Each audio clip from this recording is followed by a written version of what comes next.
Malam assalamu alaikum. Don Allah a ja kunnen mutane musamman matasa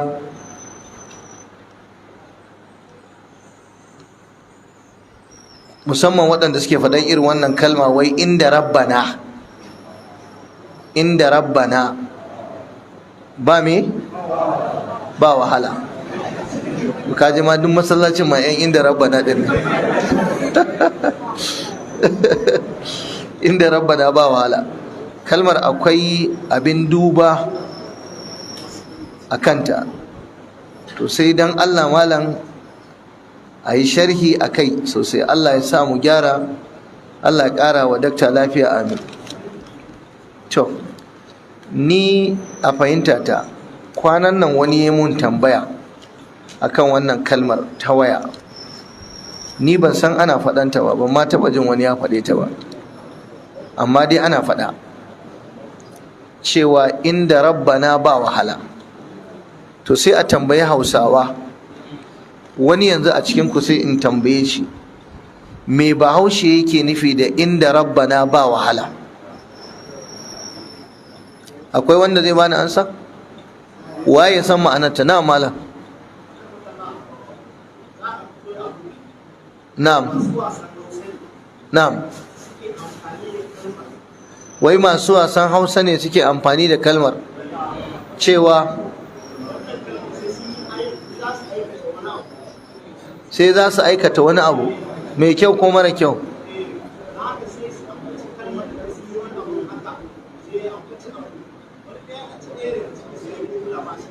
Na'am?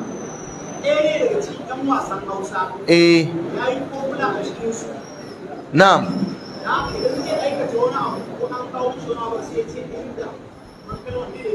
Inda to baka ban ansa ba. Ni abin da nake tambaya yanzu, dan wasan kwaikwayo ne yake faɗa, shaidan ne yake faɗa, arne ne yake faɗa, waye yake faɗa? Kawai ni abin da nake so, wannan kalmar ta inda rabbana ba wahala, me Bahaushe yake nufi da ita? Yana nufin, a saurara, yana nufin idan ka riƙe Allah ba wahala, haka ne? To ga wani ya ce akwai gyara ko? Na'am.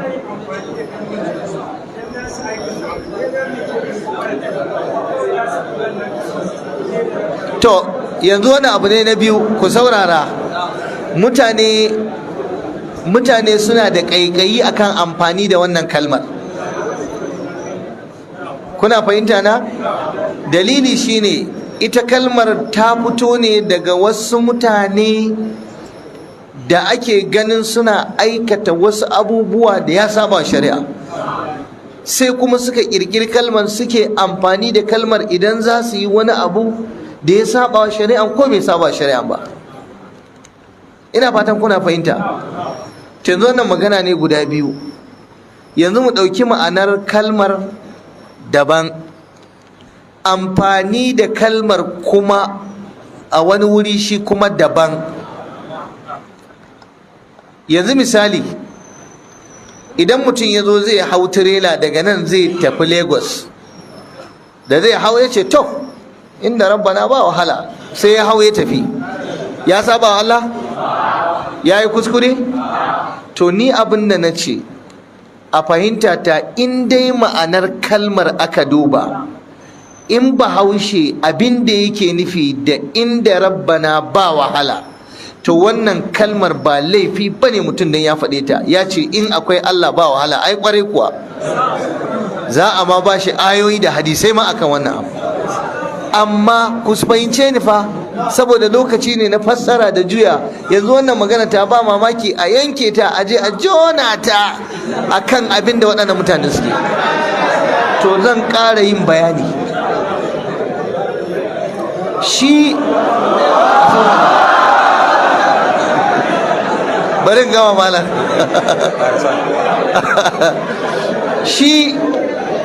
shi dan uwa anan da ya taliki, ransa yana ɓace yake faɗa, ya ce malam mutanen nan ko wanda suke amfani da wannan kalmar, sai mutum ya zo zai aikata aiki mara kyau, sai ya yi amfani da wannan kalmar kaga saban Allah zai sai ya nuna muku ai tunda dai akwai Allah ai ba wahala, ko yayi barnan ma ai Allah gafurur rahim ne, mai ana Allah zai yafe mai. Kamar ana isgilanci ne da wannan kalma, ko ana isgilanci ne da cewa ai tunda akwai Allah a same bari a aikata aiki na barna. To a nan gurin kuma kaga sai ya zama amfani da kalmar ya zama isgilanci, ya zama haramun, isgilanci ne ma addini. Kamar yanzu misali mutum sai ya zo ya shiga zai je zina, misali na faɗa zai yi zina sai ce a inda rabbana ba wahala, inda akwai Allah ai ba komai. Ina fata ana fahimta. Wannan ya faru a kaina kwanaki, hakuri akram kallah, yanzu zan baka da wani bawan Allah ya kira ni daga wata ƙasa, ya ce malam ka taimaka min da addu'a ga yarinya ta gagare ni. Yarinya ce yar shekara 16-17. Me ya faru? Ya ce ba ta kwana a gida, sai ce sati biyu ba ta gida. Na ce nemo ta ka kawo min ita mu haɗin mata wazi. Ya je sai bayan sati biyu ya samo ta, ya ce malam gata. Na ce me take? Ya ce wallahi malam ka ganta karama da ita, amma tana yawo da samari, tana kwana da samari, kuma tana zina, kuma ba abin da ta fi so irin gidan ruwa da kulob. Na tambaye ta, na ce haka ne? Ta ce malam haka ne. Na ce yanzu kina zuwa gidan rawa, kina zuwa kina kwana da maza? Ta ce haka ne. Na ce to me yasa kike haka, ke baki san Allah ya haramta ba? Ta ce na sani. Ta ce ai Allah mai yafiya ne, haka ta gaya mu.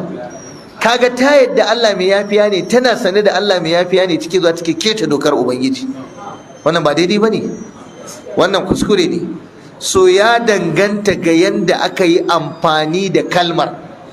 Idan mutum ya yi amfani da kalmar inda rabbana ba wahala akan abu aiki mai kyau, wannan ya dada tabbatar da cewa lalle Allah yana kulawa da bayinsa, kuma duk wanda ya dogara gare shi, wa man yatawakkal ala Allah fa huwa hasbuh. Amma ba wai mutum yayi amfani da kalmar inda rabbana ba wahala kuma ya saba wa Allah ba, ya rungumi mace ce inda rabbana ba wahala, yayi kaza kaza inda rabbana ba wahala. Wannan ba daidai bane, kuskure ne, kamar akwai izgilanci ma addini. Amma ga akram kallahu nan shi ma zai faɗi nasa lissafi, nawa daban nasa daban, sai ku zaba. Na mala alhamdulillah, Allah ya saka da alheri. Wanda ya yi bayanin cewa ga wani mutum ne ba mutumin kirki ba, ko yake yin amfani da ita don ya cimma burinsa, kuma burinsa ba na gaskiya ba ne, ya yi haƙuri. Mu kallon kalmar gami kamar inda malam ya faɗa, in ka kalli kalmar gabaki ɗayanta tauhidi ce ma, wallahi tauhidi ce. Na'am, kuma kalmar tauhidi ita ce kalmar la ilaha illallah. Ko ka san akwai wanda zai dauki kalmar la ilaha illallah ya mata isgili kuma tsiya zai yi? Na'am, la haula wala quwwata illa billah. Ina cikin yin iskancinsa zai ce la haula wala quwwata illa billah. To kaga ba za ka iya cewa tin shi la haula wala quwwatansa ba ita ce irin taka ba, tare da cewa wannan kalmar ɗaya ce. Malam dakta ya yi bayanin duk abin da ya kamata a yi. Mu za mu yi amfani da ita akan tauhidinmu, inda rabbana ba wahala, ma'anata ma la ilaha illallah. To shi kenan ya ce duk da haka tun da wannan yake faɗa ba za mu yi ba. Kafirai wato Yahudawa suna barin gemu, suna barin abu da sauransu a yanzu. Wani ya taɓa zuwa yanzu na ce ai yana barin yanzu arna suke barin gemu, kuma gashi annabi ya ce kada a bar gemu, kuma an ce a saba musu. Yanzu ya zami? Kaga ai wannan kalmatu haqqin urida bihal batil. To kenan ina so cewa shikenan tunda haka ne sabawa Yahuda ka ringa askewa? To ko ya dangana da wannan abu ne, ko ma me ya faɗa, ko waye ya je ya faɗi duk abin da zai faɗa. Amma dai mu inda rabbana ba wahala ma kyakkyawa ce, magana ce kyakkyawa. Mun san me rabbana Allah, me ma na ba wahala, la haula wala quwwata shine fa inna rabbana ba wahala. To ya zami mu ce a tunda wanne yake amfani da ita mu fasa ta?